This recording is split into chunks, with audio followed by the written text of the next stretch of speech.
perdón.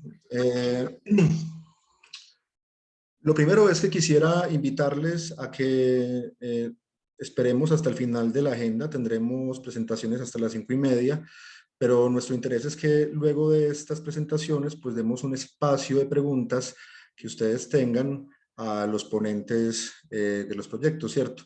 Entonces, lo interesante es poder recoger como las preguntas al final y ustedes ya la dirigirán al ponente que a ustedes les interese como realizar dicha pregunta. Entonces, la invitación es esta primero que todo. Lo segundo es que les pasaré el formulario de inscripción. Es muy importante que tengan en cuenta este formulario. Perdón, el formulario de asistencia. En su momento lo pasaré para que ustedes lo tengan allí y pues puedan registrarse y que obviamente esto se les sea reconocido. Tendremos para cada ponencia un tiempo límite de 20 minutos. A los 20 minutos entonces hacemos la presentación de la siguiente ponencia y así iremos desarrollando de manera adecuada como la agenda que vamos a tener el día de hoy. Entonces, pues nada, ese sería como el ejercicio. Recordemos que la mesa de hoy se llama Ciencia, Tecnología y Sociedad, con enfoque a las industrias 4.0, comunicación y divulgación de la ciencia y la tecnología, responsabilidad social y ética de la ciencia y la tecnología. Entonces, no siendo más y dando como honor al tiempo y siendo ya entrando las 4:10, daremos inicio a la agenda de ponencias y en este caso tendremos como primeros invitados a Manuela Varela y Javier Castrillón. Manuela realizará la ponencia Diseño Mobiliario Urbano Smart para Espacios Públicos basado en la identidad antioqueña sobre la cultura indígena Tule. Entonces, pues bienvenida Manuela y adelante con tu ponencia. Bueno, buenas tardes a todos. Inicialmente me gustaría agradecer a la organización por prestarnos este espacio para presentar nuestro proyecto de investigación. Me presento nuevamente, mi nombre es Manuela Varela, soy estudiante de último semestre de Ingeniería en Diseño Industrial del ITM. Pues este proyecto se desarrolló desde el semillero de branding y diseño de producto bajo la línea de diseño de producto inmobiliario en compañía del docente Javier Ernesto Castrillón, quien realizó conmigo pues toda esta investigación. Bueno, dentro de este proyecto hablaremos sobre temas relacionados como el Smart City, el diseño y el Internet de las cosas, metodologías y nuevos paradigmas. Entonces empezamos contextualizando sobre las Smart Cities, que son pues, ciudades que se consideran innovadoras por emplear en su desarrollo tecnológico temas de TIC que permiten que su eficiencia, satisfazgan las necesidades y presenten pues como servicios correctos a los ciudadanos y así fomentar una mejor competitividad en relación pues como a otras ciudades. Entonces pues este concepto surgió como una solución para tratar los problemas de sostenibilidad que surgían en las ciudades y pues este concepto básicamente busca respuestas a esos retos para que su desarrollo pues, se base en una reflexión profunda sobre conceptos de territorio, tecnología e innovación. Y es acá donde las ciudades inteligentes recurren a elementos tecnológicos como sensores, elementos que permiten básicamente la conectividad y sistemas computarizados pues, en su territorio que se encuentran pues, esparcidos en todas las partes de la ciudad para dar así soluciones inmediatas, puntuales, organizar escenarios complejos y proporcionar pues, proyectos innovadores que resuelvan pues, estas problemáticas. Para considerar una ciudad inteligente, estas deben integrar sí, los siguientes subsistemas, por ejemplo, generación distribuida, tenemos redes inteligentes que básicamente pues como que la electricidad se direcciona en ambos sentidos, mediciones inteligentes que proporcionan un mejor conocimiento del consumo que se realiza a través de contadores, y todo eso permite tener pues como un control eléctrico más detallado. Vienen los edificios inteligentes, estos o sea, se vuelven referentes de eficiencia gracias a la implementación pues como de elementos domóticos que también representan un respeto al medio ambiente y que poseen pues un sistema de producción energético incorporado. Vienen los sensores inteligentes que, como lo decía antes, estaban repartidos por toda la ciudad, y estos permiten compartir información para las entidades públicas y privadas, para tener, digamos, como un soporte fundamental y una información para hacer, digamos, un mejor uso de toda la información utilizada. Están los inmóviles, como vemos en Medellín ahora, los taxis, vehículos eléctricos, y pues eso también pues se hacen uso dentro de lo público y lo privado, y tecnologías de la información que son las TICs. Y finalmente, eh, los ciudadanos hacemos una parte fundamental de las ciudades smart, ¿cierto? Entonces, sí, entonces aquí es donde vemos que lo smart se convierte en un sistema de interconexión entre lo social, lo tecnológico y lo económico, además de lo sostenible, brindando iniciativas que pueden cambiar la conciencia del consumo enérgico, en donde las ciudades empiezan a retirar elementos que le generan pérdidas o retrasos en su evolución, y asimismo pues convertirse en ciudades altamente eficientes y digitales, y que, digamos, también aquí es donde entra a ser parte el mobiliario urbano inteligente, porque ellos empiezan a hacer pues como esta interconexión con el Big Data, que empieza a recibir o a dar datos, ¿cierto? Y pues al estar conectado al Big Data, el cual se convierte pues en la ecuación principal de esta parte, digamos, empieza a ser parte de la ciudad inteligente y empieza a cumplir con características de manejo sostenible. Y en segundo lugar, pues con elementos y herramientas y alternativas de energía sostenible. Entonces, en la metodología de este proyecto, pues está basada en una metodología proyectual, básicamente centrado en el usuario. Dentro de se hace pues como un proyecto donde se utilizó un énfasis cultural, y en todo su proceso, todas esas fases fueron dirigidas al entorno cultural, pues basado como en identidades culturales, en el cual pues este proyecto se desarrolló básicamente mobiliario urbano con identidad cultural, presentando así pues elementos visuales y geométricos basados pues como en la identidad ancestral y material. Todo esto haciendo un relacionamiento humano-objeto en el entorno donde se envuelve cotidianamente el ciudadano, para proponer una oferta de mobiliario con elementos visibles y de gran impacto, convirtiéndose esta en una oportunidad, que es lo más relevante de este proyecto, el no solo convertirse en parte del paisaje, sino también de tener, como tiene elementos representativos escultóricos, genera a su vez una educación sobre la cultura ancestral en los ciudadanos, porque tiene elementos de su propia región. Entonces acá es donde está nuestro principal elemento inspirador, que son la tribu indígena Tulio Cuna. Ellos están ubicados principalmente en el Urabá antioqueño y parte en el Chocó. Ellos actualmente, la mayoría de la población se encuentra en la isla de San Blas en Panamá, esto debido pues como a ese tránsito que tuvieron que hacer huyendo de conflictos armados en Colombia. Entonces, este grupo indígena son un símbolo latinoamericano por su innovación cultural, y que representa para la comunidad antioqueña ser poseedores de una cultura material propia que nos diferencia de regiones y países adyacentes, y además se toma como elemento principal pues, de innovación, y también de referente la mola, que es este cuadrito que ven acá abajo, es un artefacto de comunicación, está hecho a mano por las mujeres Tulio Cuna. Principalmente tenemos una fuerte comunicación visual, además de una comunicación muy llamativa, y además pues este objeto se volvió culturalmente pues muy conocido en muchas partes del mundo.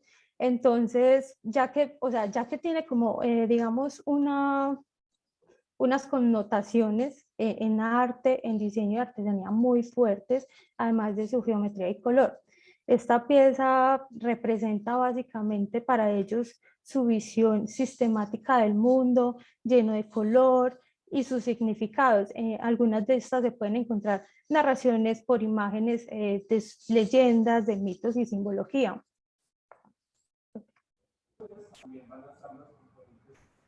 Entonces, perdón.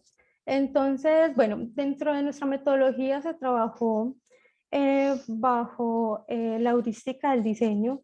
Se puede concebir como un sistema proyectual.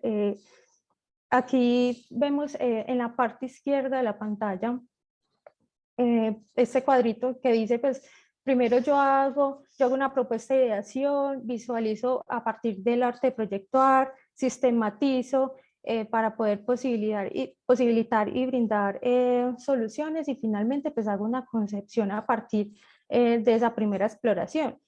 Aquí al lado derecho vemos los 10 principios de Nielsen, se definen en 10 puntos. Este es, digamos, como un foco de término que nos muestra el principio funcional, nos permite obtener ese principio funcional. Podemos ver la visibilidad del estado del sistema, la ecuación entre el sistema y el mundo real, libertad y control parte del usuario. Y de la parte de 6 al 7, pues vemos ya más como una metodología que nos permite explorar un poco más la parte estética, ¿cierto? Y la parte visual. En la parte de abajo podemos ver 3 elementos que también hacen parte de la heurística del diseño. Estos son básicamente 51 elementos que nos permiten tomar características para ir formando el producto. Principalmente nuestro proyecto tomó estos 3 elementos que son, no logro ver, están anidar, plano paralelo y la réplica. Entonces, pues en este ciclo metodológico se basa pues como en un sistema de preguntas, ¿cierto? Nosotros hacemos la pregunta y este sistema nos brinda la respuesta a las soluciones de manera medida pues como por focos de investigación. Entonces, pues en este proyecto se diseñó a partir, como ya les dije, de planos seriados, anidación y repetibilidad, a partir pues, de la abstracción de las formas y de haber pues, definido una función en cada elemento. Entonces se procedió pues, como a utilizar una composición en cada una de las partes del mobiliario, para así crear pues, ya a partir pues, de todos estos elementos, a través de una creación tridimensional, módulos que tenían elementos de secuencias geométricas y de composiciones altamente entre los materiales y sus direcciones. Entonces acá podemos ver nuestros resultados, pues finalmente como resultado pues se obtuvo un juego de mobiliario urbano creado a partir de abstracciones de la mola, como lo dije anteriormente, en donde las geometrías hacen un papel importante tanto en la manera visual y en cómo se adapta al espacio público o privado. Está construido pues, a partir de técnicas, por ejemplo, vemos acá abajo, profe, ¿me puedes pasar a la siguiente? Por ejemplo, vemos elementos de planos seriados, en donde se emplean diferentes materiales, pero principalmente se hace este conjunto de mobiliario, tiene un sistema de Smart Design que nos permite tener conectividad y varios sensores de consumo energético sostenible. Entonces, profe, ¿me puedes? Entonces, primero, pues como en la distribución, vemos en la fórmula módulos de repetitividad, en donde hay una transmisión del nodo geométrico a nivel arquitectónico, que refiere pues como a un sistema compuesto a través de un espacio que genera una mayor interacción de los usuarios con los objetos. En este caso, pues digamos que el sofá, creo que puedes pasar, este sofá, esta rotonda, profe, esta rotonda, estas mesas que son anidadas, generan entre sí un módulo, o sea, comparten en sí la misma geometría, pero no son totalmente iguales. Entonces hace que esto tenga una conexión en el espacio, convirtiéndolo en una colección de mobiliario que no necesariamente es idéntica, ¿cierto? Pero principalmente lo que representa son esas geometrías compartidas de los elementos como las molas que se tomaron como referentes para jugar con sus formas y darles, digamos, este elemento de funcionabilidad. Entonces, pues en este caso, también se pueden observar dentro de la rotonda, hay una, profe, ¿puedes subir, por favor? Hay un elemento, aquí Smart, tenemos un panel solar que nos permite conectar dispositivos electrónicos que requieran de carga, haciendo pues su función sostenible. Listo, pues aquí. Bueno, estos son bicicleteros y Manuela, finalmente, un minuto, ¿listo? listo, sí. Y ya como conclusión, pues en primera medida hay que tener en cuenta que las ciudades sostenibles e inteligentes son una realidad que es muy posible. Los desafíos en los que se deben analizar nuevos procesos de urbanización permiten encontrar oportunidades de proyectos donde las TIC permitan a las ciudades proporcionar soluciones que desarrollen las ciudades, digamos, en una forma estética como en un impacto ambiental y en un relacionamiento tecnológico necesario, que sea coherente pues, con lo económico, lo ambiental y lo social. Y finalmente, y lo más importante para nosotros en este proyecto, es que se cambia el concepto de mobiliario y deja de ser un objeto estático, inanimado, a convertirse en un objeto dinámico y cultural que no solamente sí, que interviene en la ciudad, sino que también, como lo decía anteriormente, se convierte en un elemento educativo, ya que rescata todos estos componentes regionales de nuestra cultura ancestral, lo cual hace que el mobiliario se vuelva un transmisor de cultura donde se recupera a la larga todas estas geometrías de los pobladores antiguos que vamos olvidando y lo vamos trayendo y actualizando en este momento en una ciudad que sea más inteligente con mobiliario smart, ¿cierto? Entonces podemos hacer esa conclusión de que es posible hacer esa combinación entre lo cultural y el mobiliario smart. Muchas gracias, eso es todo. Manuela, a ti muchas gracias por esta presentación. Vamos a darle entonces paso a la siguiente ponencia. En este caso tenemos a Catherine Preciado y a Diego Andrés Agames. Daré la palabra a Catherine, que nos presentará Framework para el diseño y desarrollo de experiencias inmersivas transmediales. Entonces, bienvenida y adelante. Hola, buenas tardes, muchas gracias. Bueno, no, nuestra presentación se llama distinto, te equivocaste de título. Espérame, no sé cómo compartir acá. Kate, hola, abajito en el botón verde. Sí, pero espérate, si le doy aquí presentación. Ahí ya estás presentando. ¿Pero está completa o se ve PowerPoint? Se ve cortada.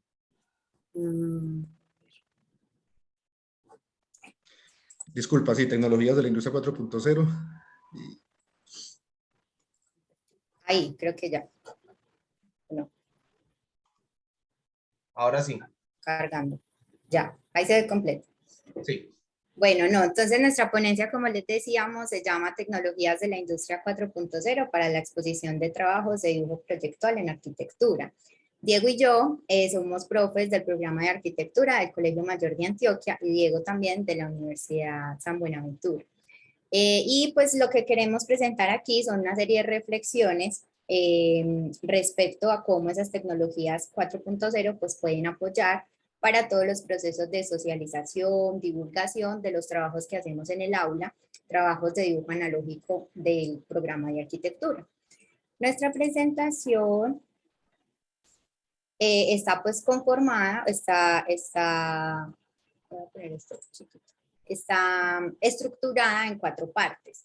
La primera parte, pues les vamos a hablar sobre el dibujo proyectual en arquitectura, todo lo que tiene que ver con la tradición en la enseñanza, el estudio del espacio arquitectónico y su presentación en 2 y 3 dimensiones, donde trabajamos nociones como la proporción, el color, la profundidad.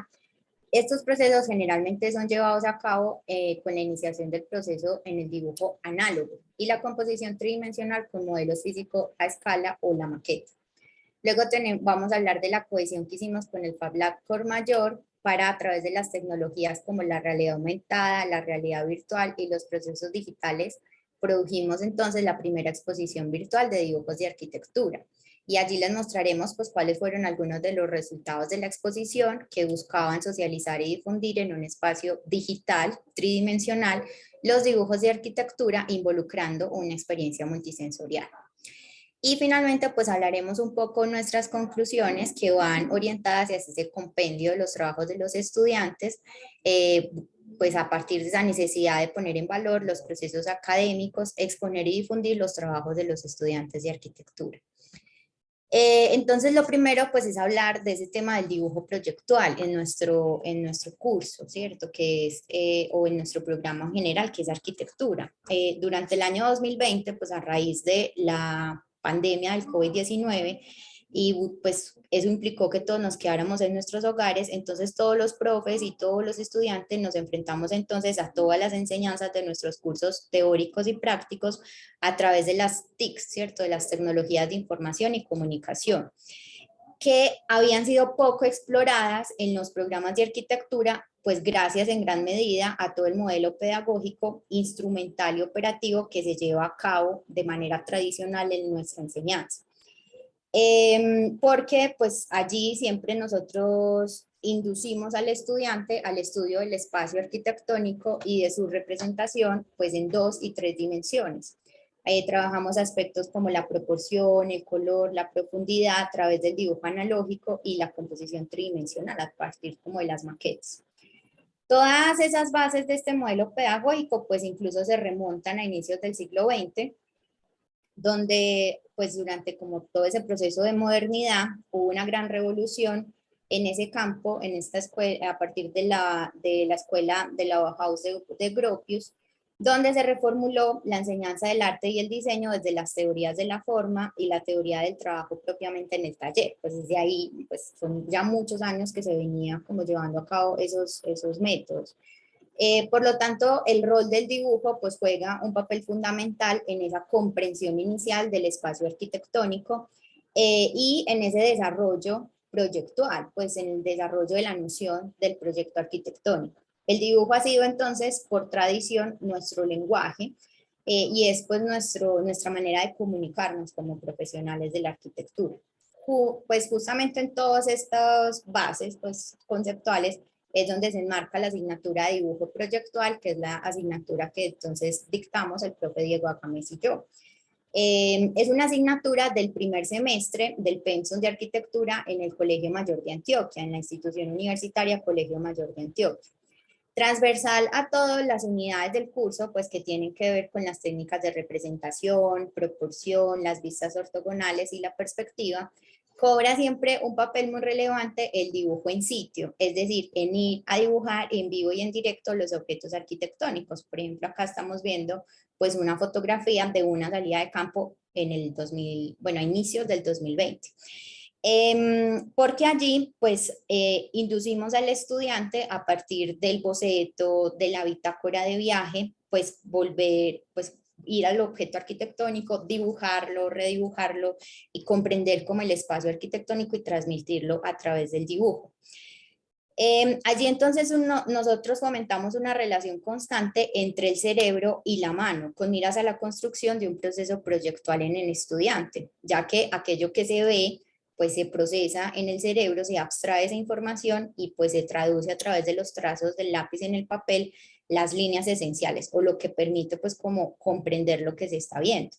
Y pues frente a esto tenemos esta frase de Germán Samper, que es como un gran maestro para nosotros del dibujo en arquitectura, que dice: tienes enfrente la arquitectura que te interesa, pasa por el cerebro, se procesa en él y las manos la guardan en un papel. Es esta idea de que a dibujar se aprende dibujando. Bueno, ahora frente a toda esta realidad de la enseñanza y lo complejo que resultaba aparentemente la participación y la socialización de los procesos que llevaban a cabo los estudiantes en el aula, nosotros nos empezamos a preguntar cómo a través de todas las posibilidades que tienen las tecnologías, la industria 4.0, podíamos potenciar pues los procesos en el aula y cómo podíamos entonces generar una relación con el Fab Lab Colmayor para poder generar pues como nuevas dinámicas y pues explorar todas estas maneras de socializar, de difundir y empezar a hacer ese compendio de los trabajos de los estudiantes. Bueno, claramente, luego pues como de todo este proceso, digamos que con la lógica que veía la asignatura, como lo mencionaba la profesora Caterine, pues la pandemia nos obligó precisamente a buscar otras alternativas, ¿no? Para precisamente, más que impartir la clase, es como buscar algunas herramientas para la divulgación de los contenidos del curso, ¿no? En este caso, digamos que encontramos un amigo o un grupo de trabajo en donde pudo haber una cohesión que facilitó precisamente la divulgación, ¿no? Entonces, precisamente esta idea de la exposición de dibujos surge precisamente digamos que con el conocimiento de, bueno, tenemos una herramienta que es el Laboratorio de Fabricación Digital del Colegio Mayor. ¿Qué podemos hacer, no? Entonces, digamos que digamos que esa sincronía de la información, de decir, de ellos apoyarnos como equipo para llevar, insisto, los procesos analógicos, llevarlos al campo virtual, ¿no? Y eso es sumamente importante porque el ejercicio nunca ha pretendido abolir el dibujo a mano, ¿cierto? Que pudiera pensarse, ¿no? Digamos que una de las apuestas del curso, o de los cursos, la profesora Caterine dicta uno y yo dicto el otro, la apuesta siempre fue, bueno, ¿cómo podemos sostener este proceso de dibujo analógico? ¿Cómo podemos llevarlo a la virtualidad? Porque obviamente pues cuesta, ustedes lo vieron en las fotografías, pues habían salidas de campo, está el contacto con el estudiante y eso se acabó en marzo de 2020, bueno, se suspendió, digamos lo mejor. Entonces precisamente en la colaboración del laboratorio, pues nos ayudó con el montaje, con las tecnologías, con todas las herramientas digitales que nos facilitaron la producción y precisamente como esparcir la convocatoria para que pudiera llegar, digamos que a múltiples lugares del país, que fue donde efectivamente pues terminó llegando la convocatoria. Dale, Kate, si quieres ponerle un poquito adelante. Pero el proceso, digamos que parte pues de unas premisas fundamentales, ¿cierto? Y es, primero, un diseño del museo, ¿cierto? Se hace todo un ejercicio en conjunto con el equipo del laboratorio de fabricación, donde se parte de unos bocetos, digamos que propios del lenguaje de la arquitectura. Ustedes lo ven aquí, son unos dibujos muy esquemáticos, donde empezamos a diseñar precisamente esa arquitectura.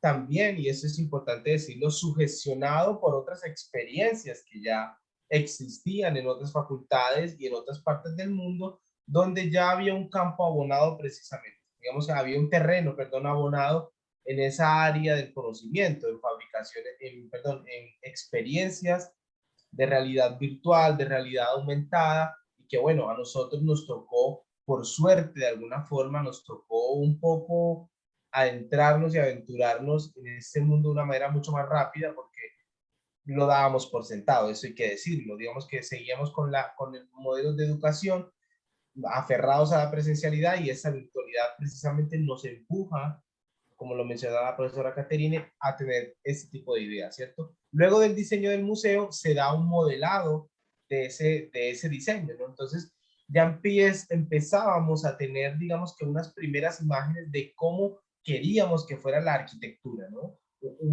Una cosa fantástica de esta herramienta es que nos permitía de alguna manera tener el edificio que quisiéramos, ¿no? Y eso es una cosa fantástica porque podíamos, por decir, copiar un edificio famoso de Europa, de Estados Unidos o de Colombia, etcétera, o simplemente diseñar el propio, ¿no? Nosotros optamos precisamente por tener un edificio que respondiera pues como un diseño propio del equipo de proyectos del laboratorio de fabricación digital y se empezó a tener, digamos que esos resultados. Luego de la modelación tenemos la creación, digamos, de la experiencia interactiva, ¿no? Y aquí es donde viene lo más importante porque luego de, si quieres, Kate, puedes avanzar, listo ahí.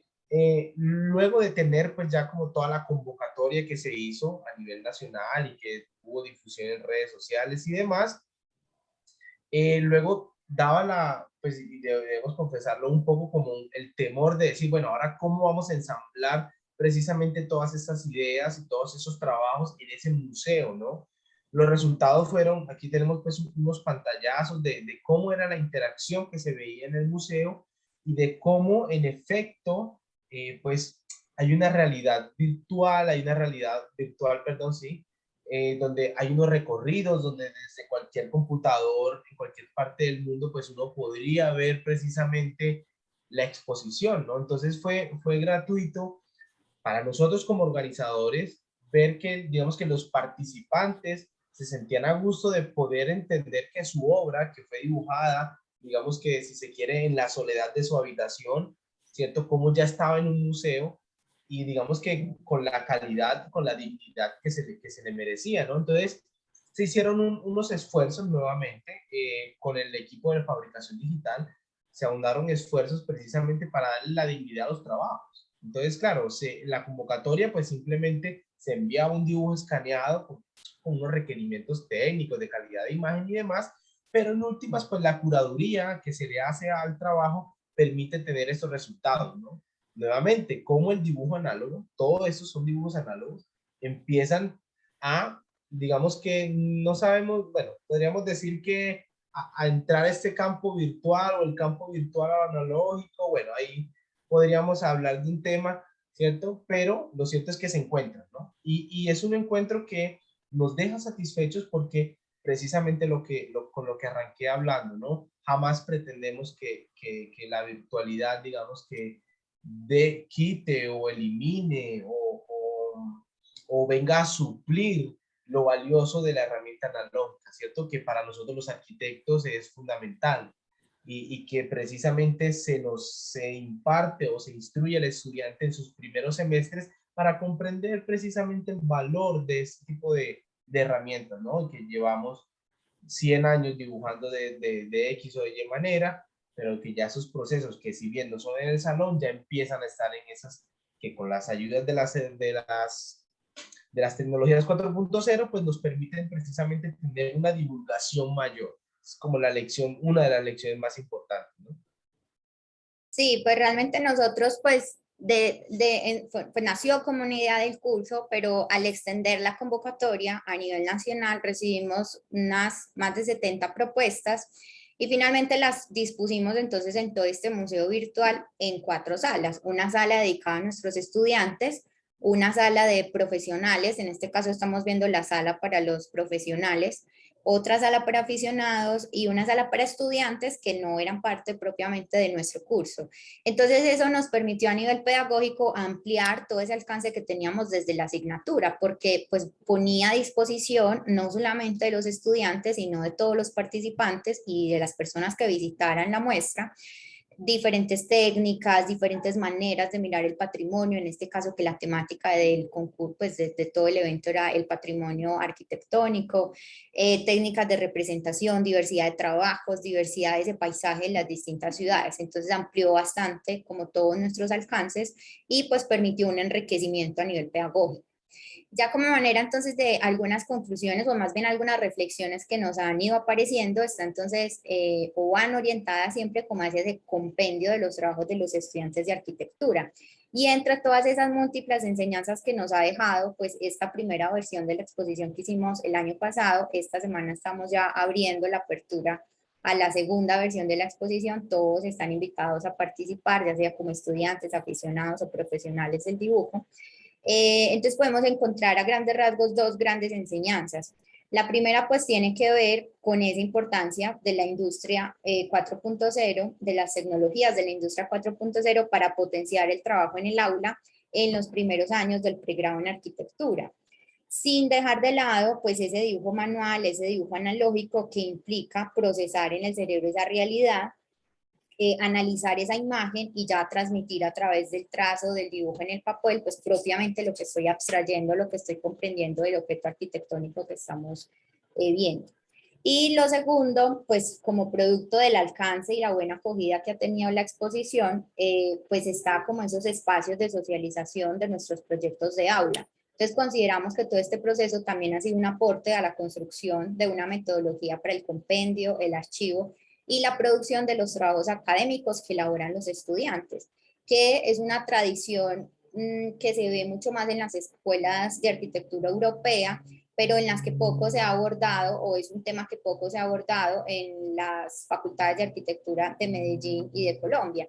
Entonces, todo un mundo por explorar en las facultades de nuestras ciudades, pero que está empezando a abrirse camino gracias precisamente a todas esas posibilidades que permiten las TICs en la educación universitaria, y pues que la pandemia nos dejó también como eso muy de lleno, porque nos tocó enfrentarnos, como decía ahorita Diego, pues de manera rápida y esa adaptación que tuvimos. Bueno, muchas gracias. Estos son nuestros contactos, tanto el de Diego como el mío. Como les decimos, pues están invitados a participar, a estar atentos a las redes del Colmayor. Allí estamos pues como abriendo toda la convocatoria y pues iremos dando información respectiva de nuestra nueva versión. Bueno, muchas gracias, Catherine y Diego. Les invitamos a que nos quedemos en el resto de la exposición. Ya hay alguna pregunta por allí para ustedes, entonces pues ahorita la resolveremos. De momento pasaremos a la tercera ponencia. En este momento tendremos al profesor Jairo Madrigal Argáez con su exposición Autómatas celulares en diseño urbanístico estructural. Entonces le damos la bienvenida y paso para que converse con nosotros.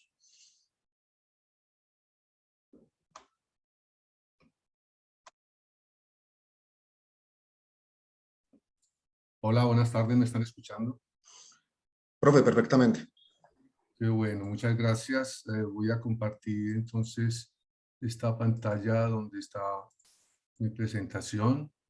En esta oportunidad, pues, bueno, primero, pues, celebrando la realización del evento y agradeciendo, pues, al departamento por la oportunidad, junto con la institución, por proporcionar el espacio, pues, para hablar de estos temas.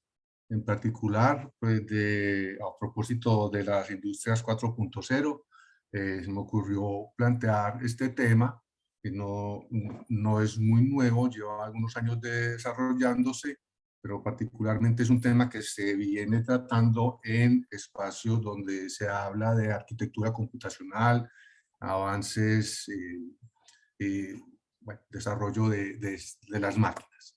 Entonces, ahorita, entonces, voy a centrar pues la presentación a hablar sobre los autómatas celulares y particularmente voy a ilustrar algunos elementos que tienen que ver con aplicaciones en la parte de la optimización topológica, el diseño urbanístico y algunas aplicaciones pues, que se han desarrollado en flujo de fluidos, ¿sí? Para ello, pues entonces inicialmente vamos a hablar voy a hacer una descripción acerca de los autómatas celulares y vamos a dedicarnos, voy a ilustrar el fenómeno de los autómatas celulares a través del juego de la vida de Conway. No sé si es familiar para ustedes. Vamos a hacer una definición objetiva de los autómatas celulares. Entonces, inicialmente, pues los autómatas celulares fueron desarrollados en los años 40 por von Neumann. Desde su creación han mostrado una funcionalidad en distintas áreas, por lo que cobra interés en diferentes disciplinas y ahorita particularmente pues en el diseño. es el enfoque que le quiero dar pues, a esta aplicación. Inicialmente, pues de las cosas que uno puede pensar que se hacen con, bueno, tiene que ver inicialmente con el desarrollo de las computadoras, de planteamiento del problema de qué cosas se pueden hacer con matemáticas. ¿Sí? Nosotros, dentro de, pues, y eso dio pie pues al desarrollo de las computadoras, y te lo voy a pasar muy rápido por ahí, no me voy a detener ahí, pero simplemente como para ilustrar un fenómeno, aquí pues tengo una ilustración de, digamos, un estado, puede ser la memoria de la computadora que tiene algunos datos almacenados y a través de una cierta función técnica, pues es capaz de desarrollar algunos cálculos numéricos que pueden cambiar el estado de la información que se tiene, digamos, en este cúmulo de datos, como ver una base de datos, puede pensarse en una fotografía a través del cual se hace una variación en uno de los píxeles y posiblemente pueda tener una repercusión en toda la imagen como tal, ¿sí? El término de autómata celular se refiere a un sistema dinámico que establece su evolución de manera autónoma y que evoluciona en ciclos temporales secuenciales, ¿cierto? Se puede pensar en algunos, digamos, una representación geométrica como a través de planos o bidimensionales o hasta tridimensionales, en los cuales los espacios son marcados como puntos nodales, ¿sí? Perdón, digamos que este tipo de conexiones van dando pie a la formación de algunas redes estructurales que podemos llamar como elementos de la red, y que se van estableciendo a través de los cuales en red se van conectando a través de reglas de conexión. Aquí tenemos pues una red unidimensional de una dimensión de 3 nodos, otra de una unidimensional de 5 nodos, una 2-dimensional de 7 nodos. Estos nodos son como conexiones con los posibles vecinos. Aquí se está ilustrando, en esta parte de abajo, se muestra una red de elementos hexagonales donde está, pues digamos, un nodo y la conexión con los vecinos está establecida, digamos, a través de unas reglas de propagación. Entonces, de esta manera podíamos hablar de que las componentes de un autómata celular es una red de n elementos idénticos finitos, que llamamos células, cada una con conexiones idénticas y con un conjunto de reglas de transición. El modelo que digamos que más nos puede aterrizar con esta idea de la conexión nodal entre un elemento con sus vecinos, podríamos pensarse aquí en este es el juego, una representación del juego de la vida de Conway, en el cual pues tienes un nodo y tienes 9 vecinos y tiene, digamos, esta es la red y las reglas de conexión establecen, por ejemplo, que si tienes una célula viva, que está marcada aquí en un circulito azul, ¿cierto? Y tiene menos de 2 vecinos vivos o más de 3 vecinos, que en la próxima generación desaparece. O que en cualquier célula viva con 2 o 3 vecinos vive en la siguiente generación. Y así podría establecerse un conjunto de reglas de actualización donde el sistema empieza a mostrar una cierta dinámica que pareciera ser que el sistema cobrara vida de una forma, o se manejara de forma autónoma, ¿sí? Como para ilustrar una especie, algunos de los modelos que ya se han planteado, este modelo planteado por Wolfram desde los años 80, presenta, digamos, aquí un conjunto, una red unidimensional, donde se pone una semilla, y esa semilla evoluciona en el tiempo dependiendo de las reglas de actualización, de manera que va dando lugar a formas interesantes, en la cual pues pareciera que fueran representaciones de sistemas vivos, ¿sí? Cuyas características son especificadas por los valores pues, de la célula, ¿cierto? Los patrones, en este caso, en muchos casos, se asemejan a algunos de los fenómenos de la realidad de la naturaleza, ¿sí? tienen una gran variedad de usos. ¿Sí? Aquí hay algunos, particularmente la pistón del planeador de Gosper, ¿cierto? Osciladores rebotadores de circuitos. Aquí hay un modelo similar que es utilizado como estudio, pareciera ser como utilizado en el estudio de organismos multicelulares. ¿Sí?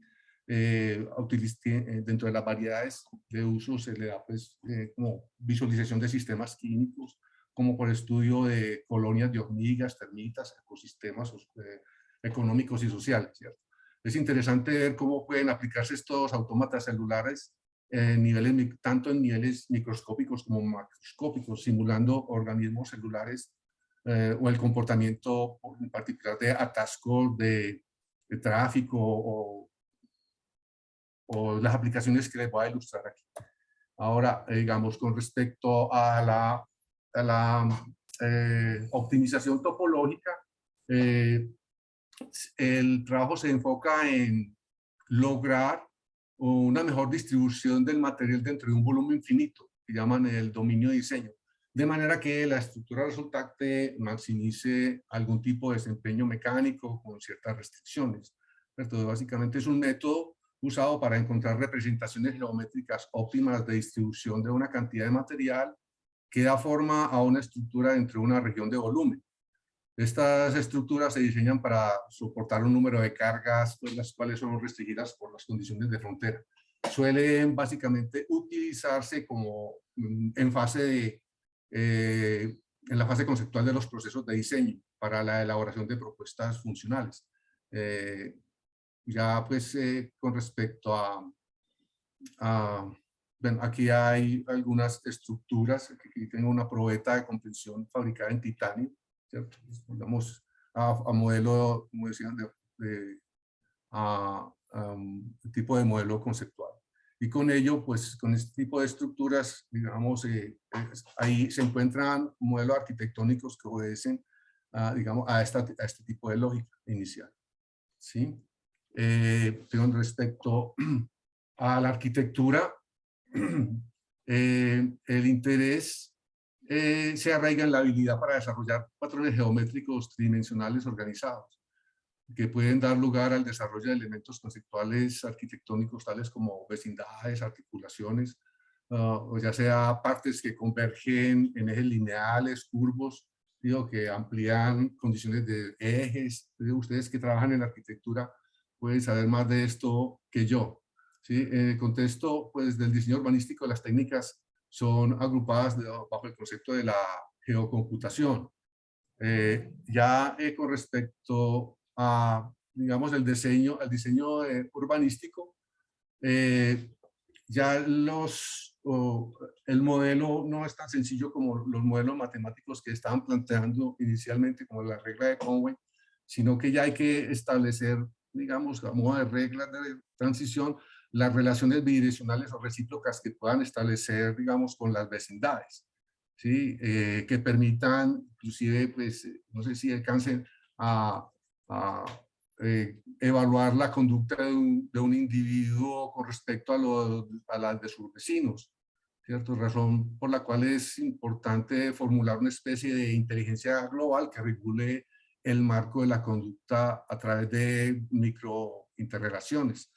Estos autómatas celulares son a menudo aplicados para la construcción de modelos predictivos para el modelamiento urbano de los patrones del comportamiento de los habitantes que se rigen por reglas de comportamiento simple y que en conjunto generan comportamientos complejos, asumiendo en principio que dentro de estas relaciones no existen accidentalidades. Entonces, de ahí la importancia que los modelos predictivos que se ocupen de calcular las condiciones futuras que determinan el comportamiento del modelo urbano sean establecidas a través de simulaciones computacionales para establecer y o modelar los patrones del comportamiento. ¿Sí? Ahí se encuentran, digamos, situaciones o modelos en los que, como en este caso me pasó la cita, un modelo evolutivo de una ciudad, ¿sí? Donde se evalúan, digamos, modelos de crecimiento de la ciudad, por ejemplo. Este es de la UCL, este es modelo de la UCL, y aquí hay uno, este otro es de la Universidad de Chile, se llama el Software CAMDEU, Cellular Automated Model to Design Environment and Urban Systems. Se encuentran, pues son cosas que ya han sido desarrolladas. En Medellín, particularmente, se está usando este tipo de modelos para evaluar la distribución de los espacios, particularmente en la evaluación de las fronteras, ¿sí? Y también para evaluar, pues como tomar elementos de comportamiento de la ciudadanía que permitan hacer evaluaciones en materia de seguridad ciudadana o transporte de movilidad, o en igual sentido, pues como el control de la calidad del aire y distribución de servicios públicos y cosas de ese estilo. ¿Sí? Ahora, hay una aplicación aquí interesante que esta sí me es un poquito más familiar y es el modelo de flujo de fluidos. El modelo de flujo de fluidos, aquí pues tenemos, digamos, una clínica, una sala de un hospital, esta es una simulación en la cual pues se establecen o se tienen, aquí hay un modelo de tridimensional, de unidades de celdas tridimensionales, en la cual pues se establecerán algunas reglas de conexión con los vecinos, ¿sí? Este es un modelo estadístico en el cual pues se evalúa, digamos, la probabilidad de que una molécula de gas se mueva en una o en otra dirección, sujeto a restricciones de conservación de momentum y energía, y en la cual pues digamos esta densidad, estas funciones F son funciones que determinan la probabilidad de que una partícula se mueva en una o en otra dirección dependiendo de cuántos vecinos tiene, y estas son de manera que cuando tú sumes, digamos, todas las probabilidades, tienes pues la densidad de población o densidad de partículas, y digamos que hay una cierta estructura computacional, secuencial, en la cual pues se evalúan inicialmente pues todas las cantidades microscópicas que en promedio dan lugar a las cantidades microscópicas como la densidad y la temperatura, la presión, ¿sí? Luego el sistema se pone el sistema se pone donde no está corriendo, debería de moverse. Perdón, bueno, no la vamos a poder ver. Ay, ¿cómo así que no la vamos a poder ver? Permítame, yo la traigo de otro lugar, a ver si la puedo traer. Y allá.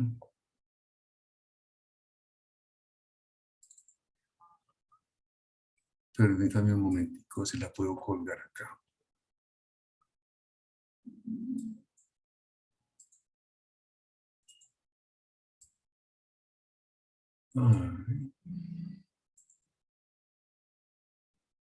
Perdón que se me perdió por acá.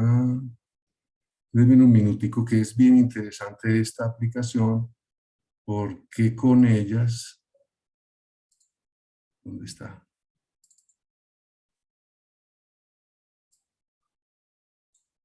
¿Si la alcanzamos a ver ahí? Hola. Profe, perfectamente. Gracias. Entonces, mira que con este tipo de aplicaciones se pueden observar, digamos, se pueden modelar flujos y temperaturas, y con ello podría diseñarse, digamos, los sistemas de ventilación de los recintos cerrados, como por mencionar una aplicación. Aquí se va viendo el flujo de fluido, aquí puede ser la temperatura, ¿cierto? Como la temperatura, aquí hay una fuente de temperatura, aquí una fuente de ventilación, y te puede ayudar a diseñar, digamos, un sistema de ventilación de un recinto cerrado. Es modelación de fluidos térmicos del modelo de Rayleigh-Bénard. Y bueno, y también pues como modelo de, podemos ver, aquí a ver si me sale este modelo de tránsito. Tampoco lo va a poder ver por aquí, no sé por qué no lo está cargando, como una última aplicación de modelos de tráfico vehicular, por ejemplo. Entonces aquí, pues no sé si alcanzan a ver en miniatura, tal vez tengan que hacer un esfuerzo de cómo se puede modelar el movimiento de los vehículos en una red vehicular. Tu sujeto, pues, como una vez más, elementos de una red con reglas de transición que se van actualizando en el tiempo. Digamos que esta es una forma gruesa de plantear, de presentar este tema. Bueno, a modo de conclusiones podemos decir que estos autómatas celulares permiten, pues, proporcionar a los investigadores unos escenarios hipotéticos de las ciudades reales para fomentar el descubrimiento y la existencia de formulaciones teóricas. Los autómatas celulares suelen utilizarse en fase conceptual de los procesos de diseño para la elaboración de propuestas funcionales que se puedan construir. Y la relación de la computación y la teoría de los autómatas celulares hace posible la construcción de modelos predictivos y el análisis de diseño. Esto ayuda a reducir el tiempo del ciclo de diseño, el costo total, mientras se obtiene un diseño confiable. Bien. Muchas gracias. Profe, muchas gracias para ti. A usted, profe, gracias. Un tema bastante interesante, complejo, evidentemente, y bueno, vamos a continuar ahora sí con la siguiente ponencia, que el nombre correcto, Framework para el diseño y desarrollo de experiencias inmersivas transmediales, que nos acompañará Samuel Acosta Ortiz y su compañero de trabajo ha sido Cristian Andrés Díaz León. Para este caso, entonces, me gustaría saber, Samuel, si continúas en el celu, yo te proyecto la presentación. Dale, si puedes proyectarme la presentación, estaría muy bien. Claro que sí. Tú me vas diciendo en qué momento paso. Listo. Y listo.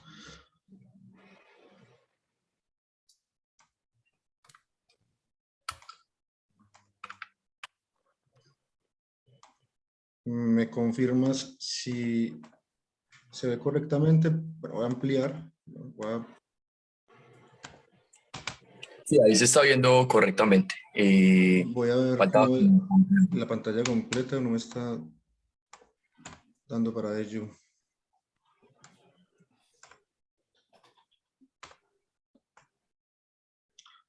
Ok. ¿Se ve la pantalla completa o se ve a modo de edición? Está en vista de edición en este momento. A ver qué sucede. Permítanme un momento. Voy a minimizar acá.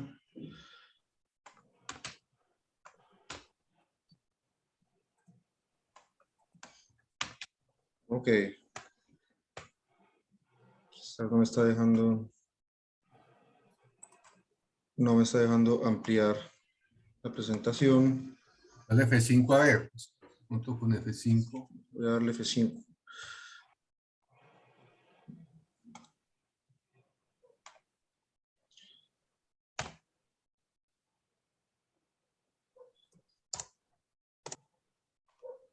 Perdonen este pequeño traspiés.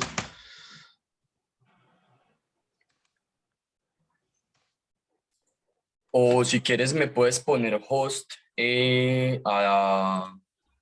Es que, bueno, hay dos cuentas mías acá metidas. Podría ser que me pusieras host, yo lo intento compartir desde acá directamente. Dale, voy a hacer eso a ver qué sucedió porque no me está dando.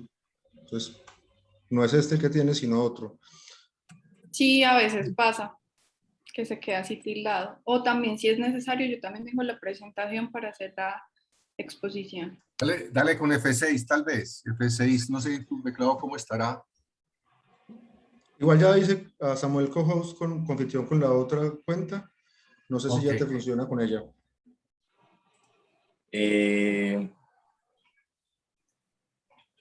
Aquí ya están viendo, ¿cierto? Perfectamente. Bueno, te funcionó. Bien, ahora sí. Listo, perfecto. Bueno, primero que todo, buenas tardes. Agradezco pues al ITM por fomentar y por generar este espacio de transferencia de conocimiento y de debate alrededor del tema de las tecnologías inmersivas de la industria 4.0, que es tan importante en el contexto actual, no solo del país, sino también del mundo. Mi nombre es Samuel Acosta Ortiz, yo soy ingeniero en diseño de entretenimiento digital, aspirante a Magíster de Comunicación Transmedia y actualmente coordino el semillero para diseño de experiencias interactivas e inmersivas junto al profesor Cristian Andrés Díaz, que es el director del pregrado en diseño interactivo de AFIT.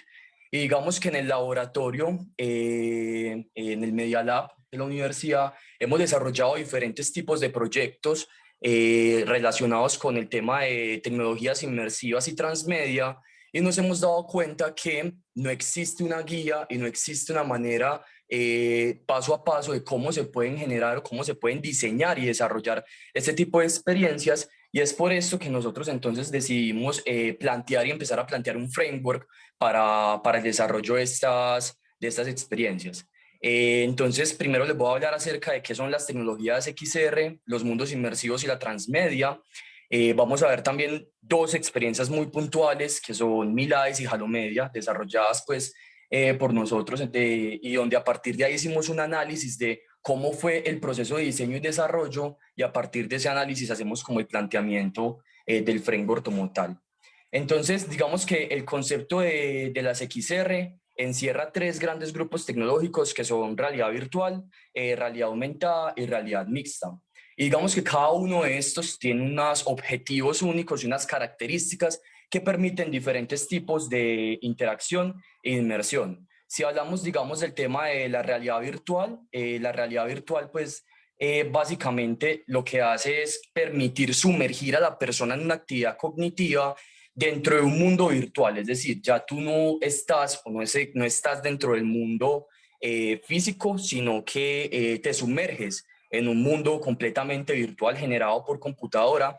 Entonces eso tiene una serie de interacciones y mecánicas que le permiten a la persona relacionarse con ese espacio, que más adelante vamos a hablar de estas. Para el tema de la realidad aumentada, pues la realidad aumentada termina siendo una superposición de objetos virtuales en un mundo real. Es decir, hay un despliegue de contenido digital que permite, digamos, alterar la percepción del usuario, pero no totalmente del entorno en que se encuentra. Y pues para esto podemos ver aquí el ejemplo de Pokémon Go, que fue una de las aplicaciones, digamos, más famosas hace unos cuantos años, que utilizaba mucho el concepto de la realidad aumentada para mostrar o para superponer un contenido digamos, digital, que en este caso eran los Pokémones, dentro de un espacio real. Y pues finalmente tenemos lo que vendría siendo la realidad mixta, que pues la realidad mixta es, digamos, una combinación entre las dos y trata de trasladar al mundo real el mundo virtual. ¿Eso qué quiere o en qué termina esto? En que el mundo real termine volviéndose un modelo 3D virtual, y a través de este modelo 3D virtual se permite la superposición de información, y esto permite una síntesis, digamos, de lo que es el mundo virtual con el mundo físico. De todas estas tecnologías, la que más se utiliza o la más utilizada ha sido en estos últimos años la realidad virtual, debido pues a las facilidades que tiene. Ahora, hablando ya del tema puntualmente de los mundos inmersivos, por definición un mundo inmersivo es un espacio tridimensional que se reproduce en la pantalla de un computador o de un ordenador, ¿cierto? Pero últimamente se han dado diferentes tipos de mundos inmersivos en donde ya no se necesita pues como la pantalla de un ordenador, sino que se pueden hacer en diferentes tipos de dispositivos. Y en estos mundos virtuales, usualmente los usuarios están representados a través de sí mismos por medio de algo llamado unos avatares. Y esos avatares pueden tener la posibilidad de moverse, interactuar, de comunicarse con otros, y todo esto permite simular cuál es la experiencia de un mundo virtual. Finalmente, digamos que está el concepto de lo que es la transmedia, que por definición es un proceso en el que, digamos, los elementos de una ficción se dispersan sistemática, o sea, organizadamente a través de múltiples canales con el fin de crear una experiencia de entretenimiento unificada y coordinada. Esto lo dice pues el teórico más importante de la transmedia, que es Jenkins, y lo que quiere decir él es que para poder tener una experiencia o una narrativa transmedia se requiere que exista una historia que se disperse a través de múltiples canales y que toda esa historia tenga una cohesión y tenga un sentido por el cual el usuario pueda, digamos, disfrutar de la historia de manera individual, pero también que la pueda, digamos, continuar o que se pueda expandir a través de diferentes canales. Entonces, para que un producto sea transmedia, digamos que debe cumplir con 3 características principales, que son que haya múltiples plataformas de medios, es decir, que el producto se encuentre en múltiples medios, como puede ser una serie de televisión, una serie web, un documental, una experiencia en realidad virtual, en realidad aumentada, un cómic, que haya una expansión de contenidos y de narrativa, es decir, que no se repita el mismo contenido, digamos, en los otros canales, sino que realmente haya una expansión de lo que es el contenido como tal de la historia y la narrativa, y finalmente que existe una participación de la audiencia, que se puede dar de manera muy pasiva o muy activa, como por ejemplo lo puede ser el fandom, digamos, de Star Wars, que ellos crean sus propios productos, crean sus propias cómics, sus propias películas, y eso termina, digamos, expandiendo, no necesariamente siendo parte del universo narrativo oficial, que se llama el canon, pero sí expandiendo como tal un poco el universo narrativo de la franquicia. Entonces ahora les voy a hablar de 2 experiencias inmersivas transmedia que nosotros hemos desarrollado dentro del Media Lab de la universidad.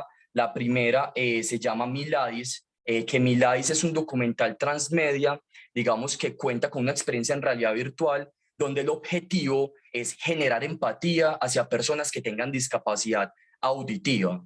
Y la experiencia está basada en una plaza de mercado de acá de Medellín, la Plaza de la América, y lo que vive la persona es que se ponen los zapatos de Miladis, que ya les voy a contar quién es Miladis, pero Miladis, cuando se ponen los zapatos de Miladis, uno debe interactuar con diferentes objetos que en primera instancia activan unos sonidos, que son los sonidos de la plaza, pero que en el recorrido y a medida que uno va interactuando con este escenario, digamos, hay diferentes objetos con los que se puede interactuar, como las frutas, en donde la persona a medida que va interactuando va perdiendo paulatinamente el sonido, es decir, la persona tiene discapacidad auditiva, pero tú no empiezas con discapacidad auditiva, sino que la vas perdiendo a medida que se va generando la interacción con el escenario, ¿cierto? Y también hay una parte, digamos, de aprendizaje, que es poder aprender cómo se dicen ciertos objetos, ciertas frutas, ciertos vegetales en lengua de señas. Entonces, digamos que el objetivo de esta experiencia era que el sonido, que es un sonido espacializado, se atenúe poco a poco, generando, digamos, una sensación de hipoacusia, que es, digamos, la discapacidad que tiene Miladis, y finalmente el sonido se pierda por completo, haciendo que el usuario experimente el mundo o un mundo virtual con esta discapacidad. Entonces, digamos que dentro del mundo virtual hay diferentes piezas de audio, hay diferentes piezas que están relacionadas directamente con la vida de Miladis, que es la protagonista de esta historia, y que a su vez tienen varios relatos que están contados en diferentes plataformas. Ahí es donde se genera como, esto es un producto transmedia, y es plataformas como lo son una serie web, una página web interactiva, un documental, y que generan algo llamado agujeros de conejo, que son unos puntos en donde se conecta el producto o se conecta, digamos, una historia con otro pedazo de historia que está en otra plataforma. Y para el desarrollo de esta experiencia, digamos que se tuvo en cuenta, por ejemplo, cómo serían las interacciones para realidad virtual para usuarios que nunca han tocado estos dispositivos, que es la mayoría del público común, ya que digamos que hasta ahora y hasta el día de hoy apenas está disparando la utilización de este tipo de dispositivos. Luego está Halo Media, que es una experiencia también, que es una experiencia también en un mundo virtual, un proyecto que fue realizado, digamos, para la maestría en comunicación transmedia, y el objetivo de esta experiencia era enseñar, es una experiencia completamente y netamente educativa, y su objetivo era enseñar e ilustrar, digamos, cómo funcionan los conceptos de la transmedia y la participación de los usuarios. Entonces, la experiencia partía a partir de un juego muy famoso de ciencia ficción que se llama Halo.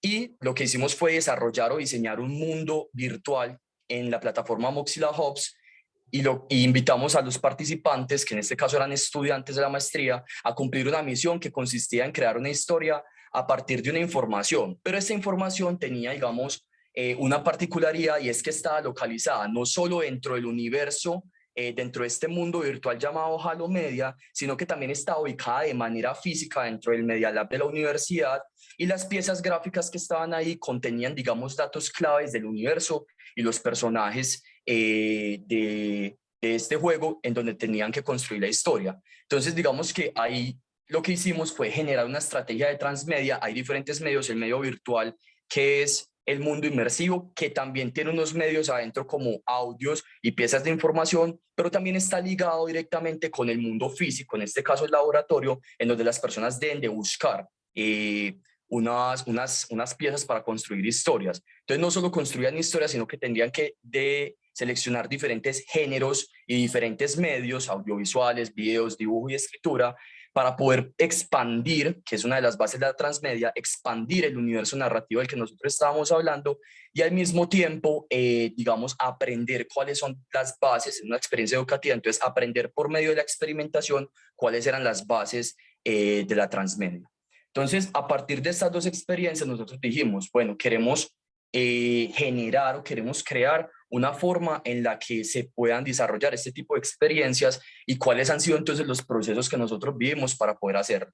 Entonces, aquí tenemos el framework. Digamos que la primera etapa es una etapa de investigación que se trata pues como de investigar la temática, tratar o cuál va a ser la problemática que se quiere resolver. Y la investigación no está solo relacionada con el tema, sino que también está relacionada con el espacio virtual que se quiere recrear y un estudio muy a fondo de lo que se quiere lograr al crear la experiencia, es decir, qué queremos nosotros generar en la persona. Entonces hay que investigar cuáles son las emociones que queremos generar, cuáles son las dinámicas que se van a generar dentro de estos espacios y finalmente un planteamiento pues claro del público objetivo, del análisis del contexto, no solo desde la parte narrativa, sino también desde la parte estética, que es muy importante dentro de los escenarios y de los mundos virtuales. Después hay una fase que es la segunda fase, que es el planteamiento tecnológico, y es que nosotros hacemos un proceso llamado selección de tecnologías, y la selección de tecnologías es fundamentalmente una búsqueda de cuáles son los diferentes tipos de software y hardware en donde se pueden desarrollar los proyectos, teniendo en cuenta las limitantes que tiene el proyecto y las características encontradas previamente en el ejercicio de investigación en contexto. Entonces, digamos que existen diferentes tipos de dispositivos de realidad virtual, como lo son las gafas Oculus Quest, que son gafas llamadas standalone, es decir, la unidad de procesamiento de estas gafas está sola en el dispositivo y no necesitan absolutamente nada más para poder funcionar. Y están dispositivos que ya son llamados en inglés dispositivos tethered, o en este caso, pues en español sería como dispositivos atados o ligados, que son gafas que necesitan estar conectados a un computador y que la potencia gráfica depende directamente del computador. Entonces se hace un planteamiento tecnológico de, digamos, este es un ejemplo, por ejemplo, con gafas de realidad virtual, pero también se hace a manera de realidad aumentada y también de mundos inmersivos, cuáles son las mejores opciones para poder, digamos, desarrollar. Después de eso, se hace un ejercicio en donde se plantea cuál es el mapa de plataformas. ¿Qué es el mapa de plataformas? Es un concepto de la transmedia que consiste en cómo vamos a organizar y a distribuir el contenido del proyecto en las múltiples plataformas, donde no todas necesariamente deben utilizar tecnologías inmersivas, pero deben de tener un relacionamiento que permita la expansión del proyecto, como lo vimos, por ejemplo, con Halo Media, que digamos que había un medio físico, no necesita tecnologías inmersivas, pero ese medio físico está conectado con el medio virtual y permite la expansión de la narrativa. Y ya finalmente hay una etapa que se llama la definición de las interacciones, en donde nosotros definimos qué es lo que el usuario va a hacer exactamente a la hora de realizar la experiencia inmersiva, con el fin de tener claro cuáles son, digamos, las mecánicas del desarrollo o cómo vamos a avanzar en el desarrollo pues, posterior de la experiencia. Hay una parte muy importante dentro de las experiencias inmersivas y es la creación del universo narrativo. No existe experiencia inmersiva si no hay un universo narrativo detrás, y digamos que aquí en este proceso se desarrolla el storytelling y cómo las historias van a estar en las diversas plataformas de manera conectada, o sea, qué historia se va a contar en cada plataforma, cómo se va a contar esa historia, cómo se va a visualizar ese contenido. Y digamos que para esta etapa es muy necesario tener en cuenta cuáles son los principios de la transmedia y hacer buen uso de elementos como lo son agujeros de conejo, espacios en blanco y señales migratorias, que son, digamos, estrategias que permiten expandir narrativamente un relato o que permiten conectar, ya sea contextualmente o directamente, lo que está sucediendo entre las diferentes plataformas. Luego viene la etapa, digamos que la etapa muy importante, pues todas son muy importantes, pero esta etapa, digamos que tiene mucho énfasis, es la que más tiempo se demora, es la etapa de prototipado. Y la etapa de prototipado, digamos que comprende 4 aspectos fundamentales que son la parte de la mecánica de la interacción o las interacciones, que es, listo, cómo vamos a permitir y a generar enganche en los usuarios con la interacción y cómo a través de ese enganche las personas que están dentro de las plataformas van a poder comprender narrativamente el proyecto. Luego está la parte de la espacialidad que se refiere, digamos, a la configuración tanto virtual como física del proyecto, o sea, dónde vamos a posicionar los contenidos en las plataformas, cómo hacer la diagramación de estos espacios, cómo se va a mirar o cómo va a ser el look and feel de la experiencia interactiva y cuál va a ser, digamos, la estética general que nosotros manejamos en el proyecto. Luego está la etapa de los contenidos y es no solo el medio, que puede ser visual, auditivo y textual, sino también cuál va a ser el relacionamiento de estos contenidos dentro de la plataforma y la narrativa. Es decir, el contenido que puede tener la experiencia interactiva, y eso comprende muchas cosas: modelos tridimensionales, animaciones, piezas gráficas, audios, videos, podcasts, entre otras que se pueden, digamos, utilizar en estos medios, y es planear estratégicamente cuál va a ser la producción de estos contenidos y probar rápidamente cómo esos contenidos se van a desplegar en las plataformas y cuál es la compatibilidad que tienen entre ellas, y que eso puede ir desde los modelos 3D hasta animaciones, audio espacializado y videos 360.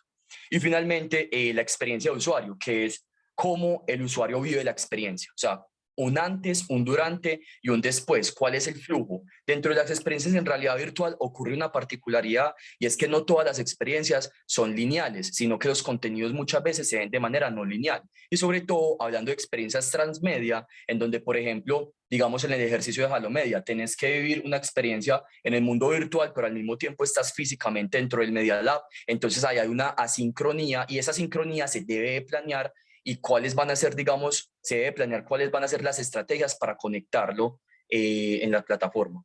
Y ya las 2 últimas fases son la fase de experiencia de usuario, que es básicamente la prueba con el público objetivo, donde se hacen ejercicios, digamos, como son entrevistas, focus group, paseos cognitivos, y ahí digamos que es para conocer la perspectiva de los usuarios sobre las 4 partes fundamentales, o 5 en este caso, que serían la estética, la narrativa, la interacción, la espacialidad y el sistema transmedia. Y luego posteriormente se hace un análisis de estos resultados para obtener, digamos, información sobre cómo iterar en los productos pertenecientes, digamos, a toda la estrategia.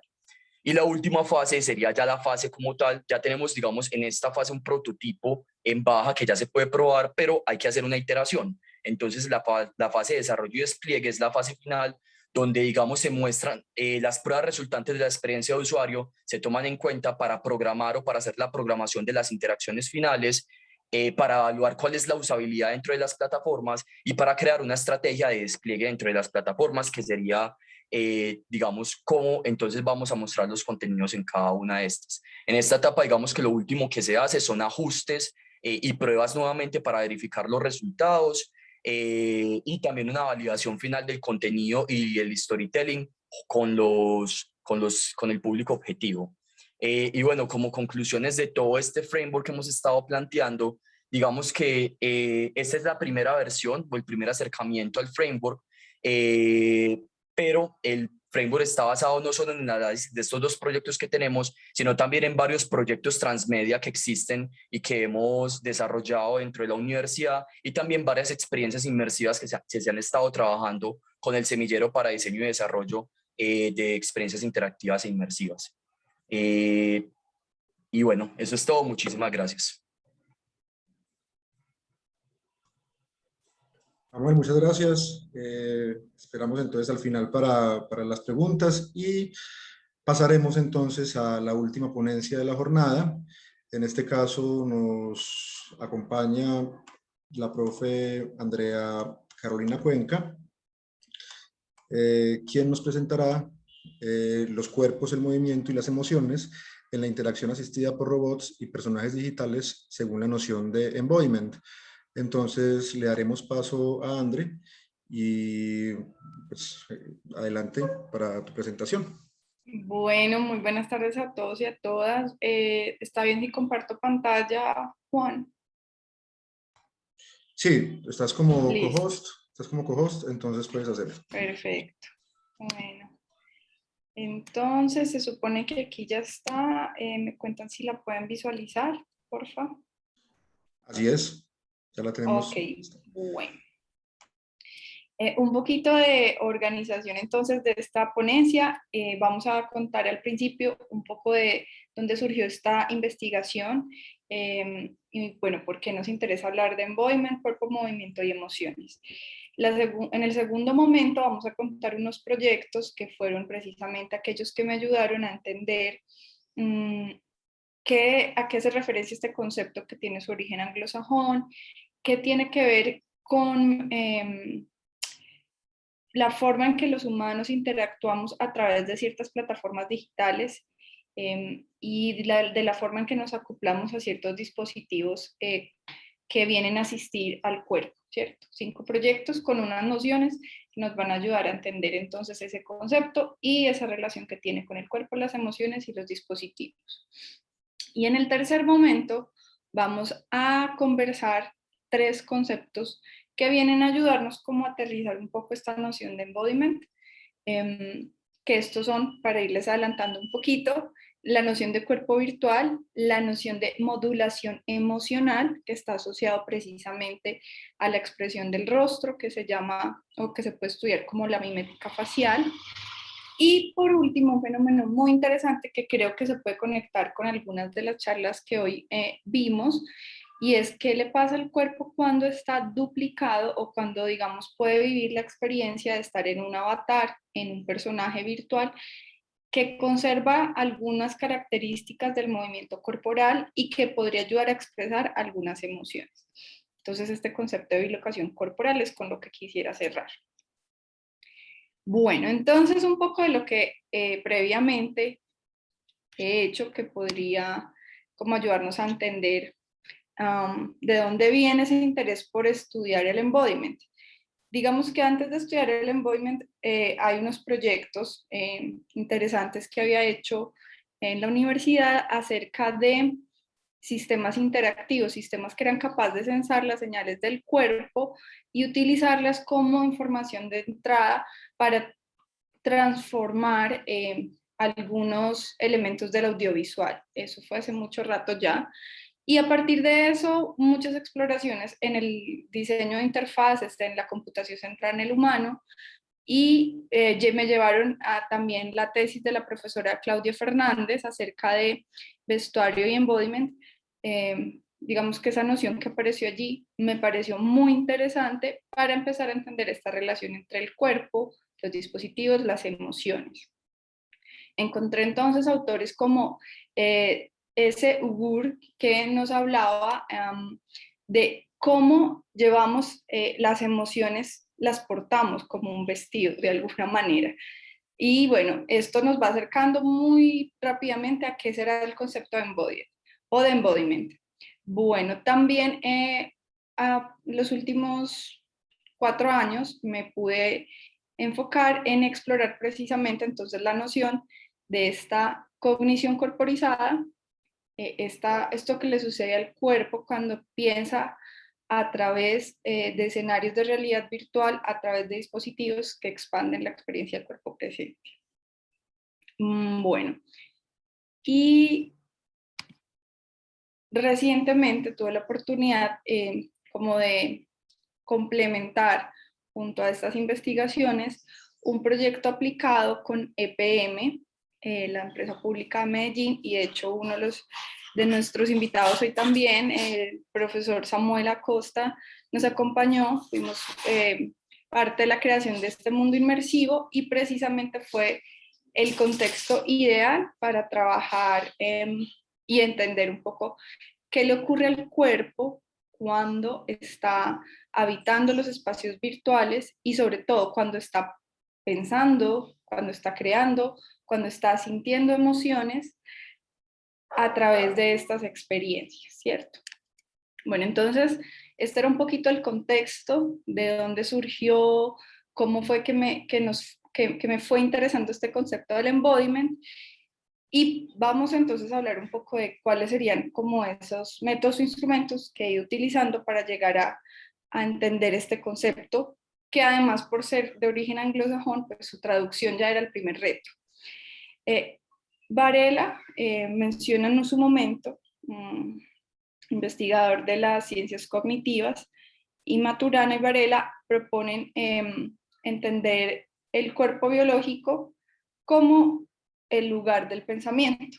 En las teorías clásicas se creía que el pensamiento ocurría en diferentes lugares del ser, del sujeto, y le daban al cuerpo más bien un enfoque motor, psicomotor, pero digamos que no como lugar donde ocurre el conocimiento necesariamente. Esto viene a ser en 1993 en un texto que se llama El cuerpo presente, pues un concepto que a mí me atrajo mucho cuando lo pude leer, y era que el cuerpo piensa moviéndose, y el cuerpo piensa y aprende moviéndose y sintiendo emociones alrededor de lo que elabora con el mundo, y así es que aprende, así también aprende. Entonces me pareció muy interesante, bueno, y entonces, ¿qué pasa cuando aprendemos en entornos digitales? Sobre todo con este reto de habitar avatares 3D, por ejemplo. ¿Qué pasaba con ese concepto del embodiment? Yo quise asumir con estos autores que era cierto que podíamos pensar con el cuerpo pensaba moviéndose, haciendo y representando, simbolizando. Entonces me preguntaba, ¿y si no estamos exactamente en el cuerpo, como cuando estamos en un aula y estamos hablando con las manos, imaginando que un círculo es un movimiento con un arco que hacemos con las muñecas o con la yema de los dedos, o señalamos alguna parte del cuerpo que nos parece redonda? ¿Qué pasa con ese proceso cuando estamos en un avatar? Esa fue como la pregunta. Entonces, para ir como al grano, digamos que las dos investigaciones que hoy me permiten presentarles a ustedes estas ideas buscaron precisamente encontrar unos proyectos que tuvieran una metodología experimental, que hubieran estudiado el embodiment en entornos digitales. Algunos de esos son, por ejemplo, los hallazgos de Niedenthal, Marmilot, Maringer y Hess. También Laura Marie Aymeric, que está por aquí abajito, Ben Spad, Anne-Lian Bailenson, son algunos, por mencionar, que ya hace más de 30 años y hasta años recientes han estado investigando, entonces, a través de proyectos, qué le ocurre al cuerpo cuando interactúa con otros cuerpos o con otros conceptos mediante un avatar o utilizando tecnologías digitales que expanden la corporalidad.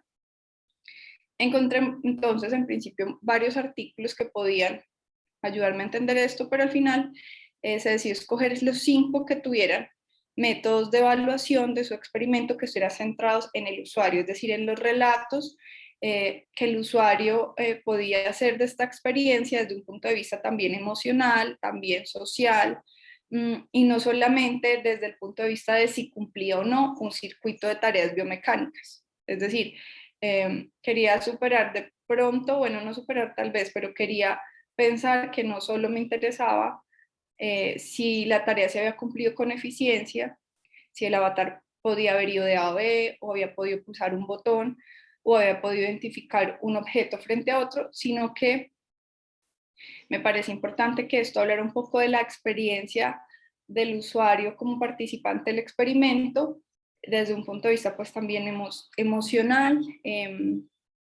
y por eso el título entonces de la charla. ¿Qué encontré?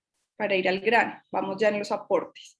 En Ugur y en Aymeric, en el 2013 y en el 2018, hay dos ejemplos que me ayudan a entender una noción que yo creo que es importante cuando hablamos de estas experiencias en estos entornos y cuando hablamos de cognición corporizada en estos entornos. Y es que al menos en esta literatura se reconoce que hay muchas posibilidades de habitar el cuerpo presente. Está el cuerpo virtual, como el que podríamos habitar en un espacio como el que Samuel nos muestra en sus experiencias, pero también para ese cuerpo virtual es posible habitar a la vez el cuerpo físico con una extensión, como son estas 5 primeras: la prótesis, manipulable por lo de mano, la portable, que tiene una condición de ser en parte vestido sobre la piel, y el implante, que implica ir hacia adentro de la piel, ¿cierto? Estos serían algunas extensiones físicas que nos lleva a habitar otra corporalidad. Por último está el couplet, que es aquel acoplamiento que hay entre una tecnología que le permite al cuerpo sentir esa inmersión, parcial o totalmente. Y ahí conecto con Aymeric y el experimento de la mano de goma, y es cuando este acoplamiento del que se habla en estos textos, y es la capacidad de llevar una sensorialidad del cuerpo que físicamente no corresponde en una experiencia uno a uno, es decir, toco mano, toco pedazo de madera o toco miembro ausente, y sin embargo cognitivamente podemos elaborar sensaciones como si estuviera allí la mano, ¿cierto? Entonces, elaborar cognitivamente experiencias donde el cuerpo uno a uno no está necesariamente viviendo todo el circuito de tareas, y sin embargo lo puede percibir o lo puede elaborar, es un poco hacia donde he podido entender este concepto de embodiment. Y esto me parece súper interesante porque implica que este cuerpo virtual, o que este cuerpo protésico, o que este cuerpo que agarra, que manipula, que porta, o que es implantado, o que es acoplado estructuralmente a una tecnología, puede elaborar, aun cuando no sea un cuerpo orgánico en el sentido biológico, puede elaborar sensaciones, percepción, y cognitivamente esto puede tener implicaciones en su manera de expresar las emociones y por lo tanto el aprendizaje, entre otras cosas que implica la emocionalidad del cuerpo. Aquí un poquito ampliando estos aportes, y porque sé que no siempre, digamos, como pueden ver, yo llevo tiempo como elaborando y no siempre se elabora rápidamente esta comprensión del embodiment, pues yo traigo aquí unas fotos que fue parte de las investigaciones, y es encontrar representaciones que nos ayuden a entender estos conceptos. Entonces hay como dos maneras de ver esta experiencia, de vivir de sentir que el cuerpo puede habitar dos lugares mediante un dispositivo o una experiencia inmersiva. Y esta ubicuidad o doble localización del cuerpo, del yo como en tanto cuerpo, lo podemos entender con tres nociones, que es la alucinación autoscópica, la eutoscopía y la experiencia fuera de sí o fuera del cuerpo, ¿cierto? Si ustedes notan en la imagen de la derecha, estas experiencias que podríamos decir, hay todos alguna vez con alguna situación de un videojuego, o la misma experiencia de ir a cine cuando anula la espacialidad con esta oscuridad y el sonido nos envuelve, podríamos a veces en estas experiencias o ir a un parque de diversiones o una lectura, incluso la lectura de un libro puede generar bajo ciertas condiciones de experiencia sensaciones asociadas a estas nociones del cuerpo bilocado. Y esto pues tiene su reacción en la corteza cerebral, que es lo que ha permitido ya un estudio científico de las experiencias del cuerpo bilocado. Bueno, esto como para que lo tengamos presente, porque se habla que un avatar puede ser una experiencia de bilocación del cuerpo, cómo se estudiaría, pues tenemos unas señales ya neuronales que nos ayudan a entender este fenómeno. Ahora, para ir como avanzando, y si el tiempo me lo permite, encontré que ya no el cuerpo como miembro y fragmento, sino lo asociado a la expresión del rostro, de las emociones. El embodiment también está asociado a ciertas nociones como la modulación emocional, que ya se las había comentado. Esto tiene que ver un poco con la rapidez y la facilidad en que tenemos de reconocer el estado emocional del otro a través de las microexpresiones.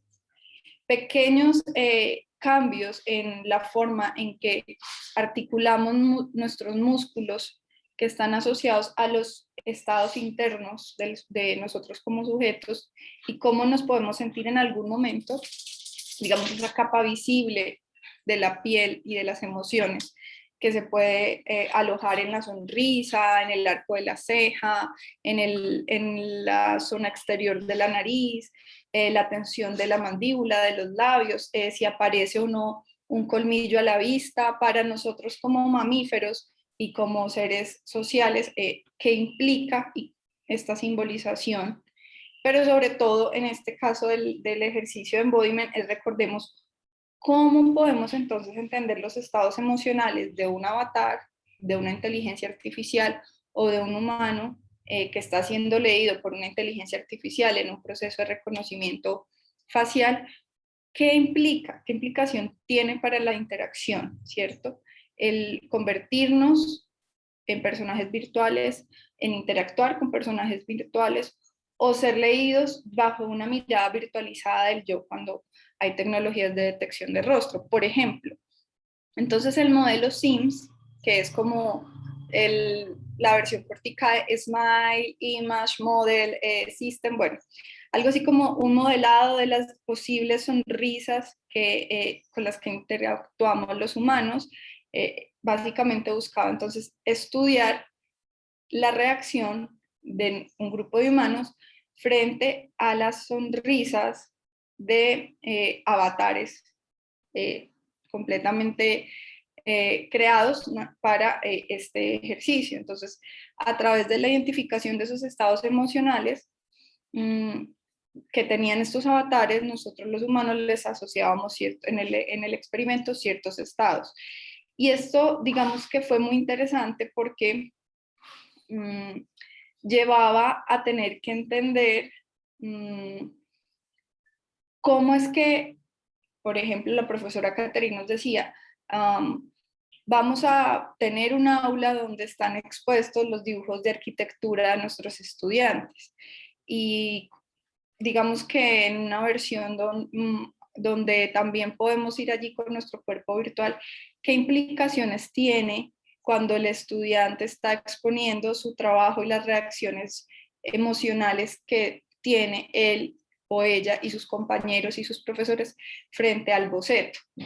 En esa capa de interacción social y emocional hay mucha información que es supremamente relevante, que nos ocurre de manera intuitiva en el cuerpo presente y que va a pasar o de qué manera va a empezar a reemplazarse o va a empezar a resolverse, más bien no a reemplazarse, sino a resolverse durante una experiencia de realidad virtual, por ejemplo. Bueno, estas son algunas de las reflexiones, simplemente voy a cerrar con conclusiones. Esta exploración, como pueden notarlo, ya a estas alturas ha sido más que todo una reflexión teórica, incluso pues de corte conceptual, es decir, cómo vamos a empezar a asociar estos conceptos de las ciencias cognitivas, de la computación centrada en el humano y centrada en el usuario, a nuestros proyectos inmediatos que estamos compartiendo, dirigiendo o realizando en realidad virtual, por ejemplo. Entonces, ¿qué recomendaciones puedo darles a quienes están iniciando o están interesados por este tema? Y bueno, siempre los proyectos que escogí tenían y que digamos que pudieron aportar a entender esto, tienen un balance entre la experiencia experimental y la experiencia social. Es decir, hay un circuito de tareas que el usuario deberá resolver, pero siempre deberá o es importante que haya una capa social dentro del estudio para entender el embodiment, que es como cognición corporizada y en entornos digitales no es solamente el circuito de un laboratorio de tareas que se cumplen, ¿cierto? Un circuito de tareas de laboratorio, sino que ahí hay una experiencia social y es una capa fundamental y precisamente de ahí que la palabra de emociones sea importante, están allí presentes. Bueno, lo segundo es entender que el interactor humano en un entorno digital posee un cuerpo virtual, un cuerpo orgánico acoplado mediante un avatar, posee expresiones faciales, ¿cierto? Se las ve con expresiones de otros personajes virtuales y que a menudo además puede estar portando extensiones de su corporalidad. Y todo esto, toda la integración de todos estos elementos son lo que compone la experiencia del interactor.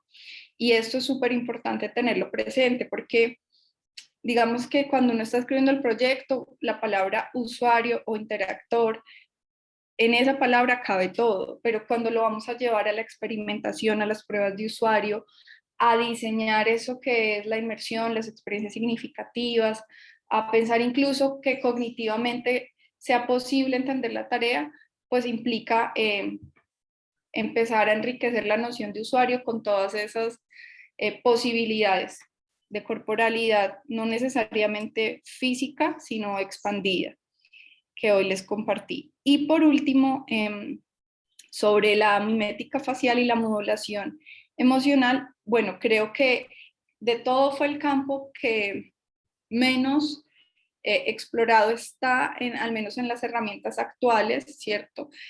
Y la relevancia que esto tiene en las interacciones a futuro, interacciones sociales dentro de estos entornos digitales es fundamental. Sobre todo, nosotros, bueno, cognitiva, lingüísticamente, elaboramos juicios semánticos de manera muy rápida, utilizando la información del cuerpo, del rostro, y cuando habitamos estas corporalidades virtuales, vemos que queda un campo grande por explorar en ese acoplarse a un cuerpo que se puede bilocar, que puede estar en dos lugares a la vez, que puede tener extensiones, no diría que ilimitadas, pero mucho más amplias que la experiencia física que hemos acostumbrado pues a visualizar en estos experimentos.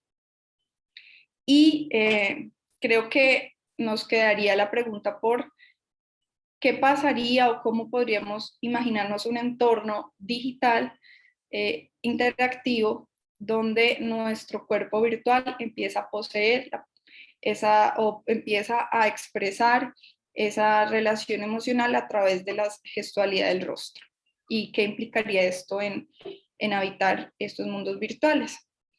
Bueno, muchísimas gracias por su atención y doy paso como a las preguntas. Gracias. Bueno, profesora Andrea, muchas gracias. En el transcurso de las presentaciones se han recopilado un grupo de preguntas, entonces quizás podemos iniciar por esto y, si me lo permiten, iniciaré con la pregunta que se le formuló al profesor Jairo Madrigal, que es la siguiente. La hace Andrea Cuenca y dice así: ¿estos autómatas celulares pueden permitir la simulación para el diseño de nuevos materiales biodegradables? Profe Jairo. Hola, mira, pues no sé si llevarlos hasta un nivel de autómata celular, pero sí, no conozco pues en esa línea hasta ahora algo como eso, pero sí sé que existen modelos matemáticos para calcular la desintegración de sustancias, en particular radioactivas.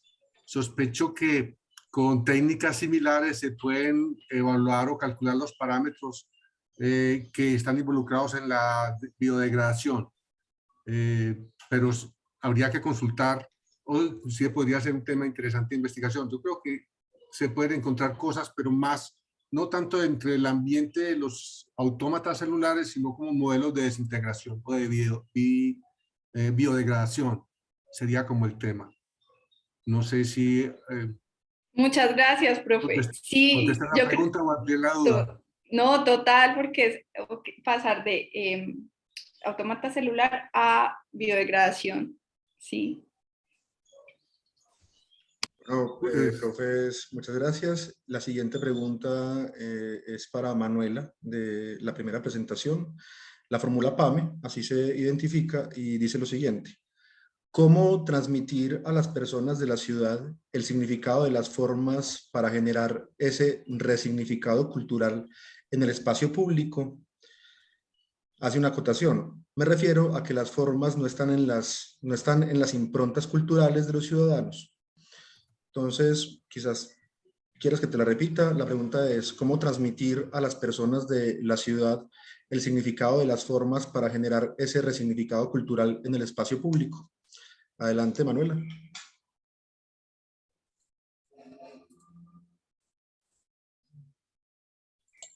Bueno, buenas tardes. A ver, yo leo acá la pregunta nuevamente que no, ¿cómo transmitir a las personas de la ciudad el significado para generar ese significado? Listo. Nosotros con el proyecto, pues inicialmente, como saben, las geometrías fueron sacadas de este elemento que para nosotros fue de inspiración, que es la mola. Nosotros intentamos que a partir de este conjunto de mobiliarios se haga un tipo de concientización, ¿cierto? Antes de, más de que el usuario llegue al espacio y vea el mobiliario, sino también tener como un tema de concientización a la llegada, al momento de interactuar con el espacio, con los objetos que hacen parte del espacio. Gracias, Manuela. Creo que el profe Javier Castrillón tiene algo para acotar respecto a esto. Sí, muchas gracias, Parra. Y complementando lo que Manu dice, el componente de significación cultural del espacio en términos de la arquitectura, dentro de nuestros ejercicios latinoamericanos tenemos muchos elementos que son de significación cultural europeos, tenemos muchos elementos que son de la estética cultural transferida de los modelos arquitectónicos americanos y que no tienen mucho que ver con la ancestralidad latinoamericana. Entonces, cuando nosotros hablamos de generar un elemento de resignificación de la forma y de conectar con un elemento cultural, un mobiliario se puede convertir en un elemento educativo, es decir, que un mobiliario se convierte en un museo urbano, en un elemento que rescate las geometrías ancestrales que para la mayoría de las personas son bastante desconocidas. Por ejemplo, para muchas personas la mola es solo un tejido muy atractivo, pero para los cuna y para los tule, la mola era la geometría ancestral, la geometría de la tierra, la geometría de la vida. Entonces, resignificar los espacios públicos, resignificar el diseño de mobiliario y la geometrización de la forma de los objetos a partir de un aspecto que se alimente de la cultura local, que se alimente de la ancestralidad de nuestros ancestros culturales, nos permite también ganar un espacio para que las personas se hagan otras preguntas, para que analicen otros significados de la arquitectura y como les decía hace un momento, el mobiliario y los espacios públicos se conviertan en museos que generen conexión de la comunidad con las geometrías que son propias, que son autóctonas.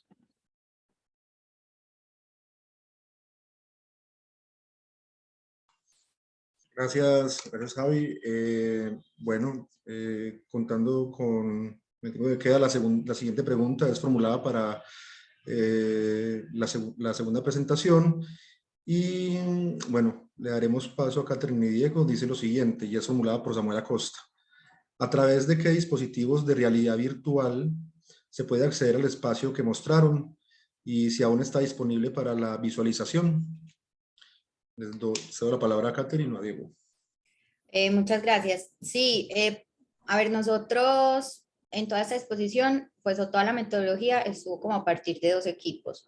Todo el equipo temático, donde formulamos la idea, la propuesta, hicimos toda la logística, y todo el equipo técnico, que pues eran todos los laboratoristas y los profes pues, del Fab Lab. Entonces yo no soy experta temática, pero pues puedo responder la pregunta de manera general. O puedo explicar como la metodología técnica en términos generales. Pues todo el proceso comienza como con el boceto, luego pasa a todo el modelado tridimensional en Revit, después se ajusta todo ese modelo en 3D Max, pues para hacer todos como los mapping de las texturas, y después, que ahí es donde viene la respuesta a la pregunta, pasa como todo ese modelo a pues se convierte todo este modelo ya en una maqueta para la experiencia envolvente, pues como interactiva. Y todo eso se hace a través de un software de creación de videojuegos que es Unity, pues, pues Unity, que es como esa plataforma puente para poder explorar toda la experiencia multisensorial. Entonces ahí pues ya se hace todo el proceso de edición de luces, del montaje, pues del recorrido y toda la parte multisensorial. Entonces al tratarse de un motor de videojuegos, pues al tratarse de motores de videojuegos, realmente ya los motores tienen integradas las opciones para poder ser ejecutado en múltiples plataformas. Pero para el caso de este proyecto nosotros utilizamos el lenguaje HTML o pues la ejecución a través de páginas web o aplicaciones.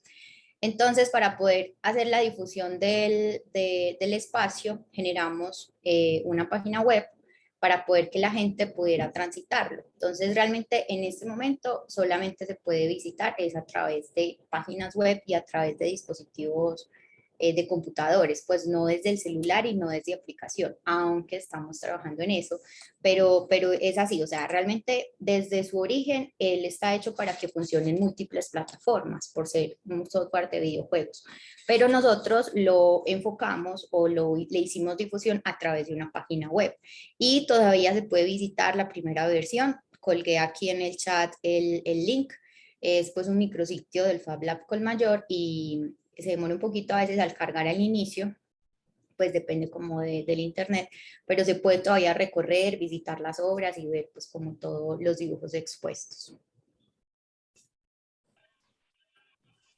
Muchas gracias, Catherine. Tenemos una última pregunta de la caja del chat. Fue formulada por Samuel Acosta, para Samuel Acosta, perdón, que de paso también puede hacer su intervención, que levantó la mano. La pregunta es muy sencilla, Samuel, ¿hay algún link o plataforma donde podamos profundizar en las dos propuestas? Listo, bueno.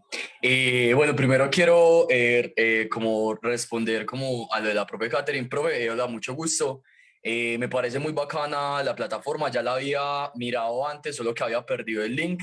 La pregunta era más que todo para ver si de pronto ya habían, digamos, podido desplegarlo en algún dispositivo, en algún headset, ya sea Oculus Quest, HTC Vive. Me parece pues como muy interesante, digamos, la utilización que le dieron y no sé, bueno, de pronto después podemos entrar en contacto porque me parece muy bacano el caso de ustedes para analizarlo con lo que me acabaste de contar del desarrollo. Tiene muchas similitudes, por ejemplo, con el framework que nosotros estamos planteando, entonces podría ser muy bacano, digamos, poder trabajar en conjunto, hacer en conjunto algo interesante pues relacionado como este tema de la generación de experiencias inmersivas.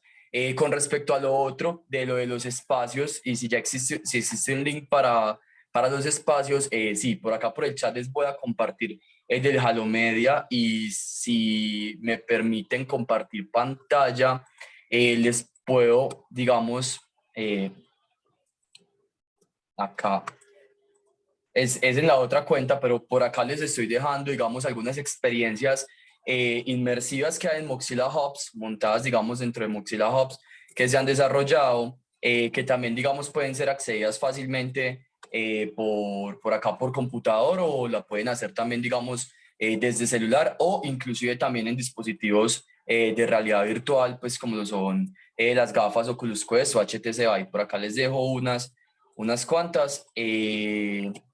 Y listo, no, ahí está como los dispositivos. Este último de acá abajo, el último link que acabo de mandar al chat, fue en el proyecto que Andrea mencionó que trabajamos juntos. También es una experiencia inmersiva transmedia por si quieren echarle un ojo a cómo funciona este tipo de cosas. Y listo, muchísimas gracias por todo.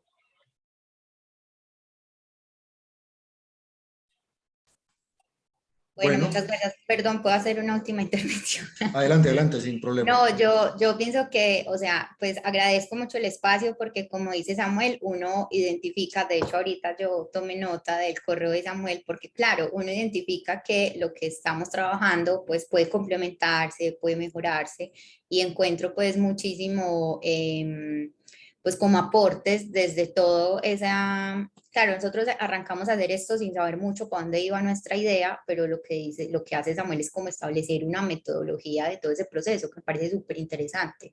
Igual como lo que exponía última la profe Andrea, pues de, claro, cuál es esa experiencia y cuál es esa parte sensorial que nosotros no somos todavía conscientes de cómo está cambiando toda esa apreciación del espacio, del cuerpo. Entonces eso me parece muy interesante y qué bueno pues estos espacios y poder compartir esos trabajos que hacemos y poder pues como mencionaban ahorita, seguir trabajando juntos, complementar, hacer estudios adicionales de lo que estamos haciendo. Entonces muy chévere, muchas gracias. Muchas gracias, Caterina, a ti por tu apreciación. Para nosotros es muy valioso el ejercicio que han hecho, que haber estado acá exponiendo sus proyectos. Realmente todos han sido muy interesantes y bueno, creo que queda allí como un buen acervo de conocimiento que hay que difundirlo. Entonces, pues nada, creo que estando justos en el tiempo, hemos dado por finalizada la mesa del día de hoy, también la agenda del día 1. Esperamos entonces verlos en los próximos días en las demás actividades y bueno, pues una feliz tarde para todos y para todas y bueno, ya creo que hemos dado por finalizado. Gracias, Pablo. Feliz Bueno, tarde para todos. Gracias. Muchas gracias a todos. Excelente. Nos vemos mañana en la agenda del día de mañana. Claro que sí. Invitados, súper invitados y al espacio virtual. Gracias. Gracias, feliz tarde. Muchísimas gracias, muy buena noche. Gracias a Muy bien, ustedes feliz por el tarde. espacio. Gracias, feliz tarde. Feliz tarde. Buenas tardes. Ustedes. Hasta luego. Pablo, Sonia, ¿cómo estás? muy bien, gracias. Voy a dejar por acá de grabar.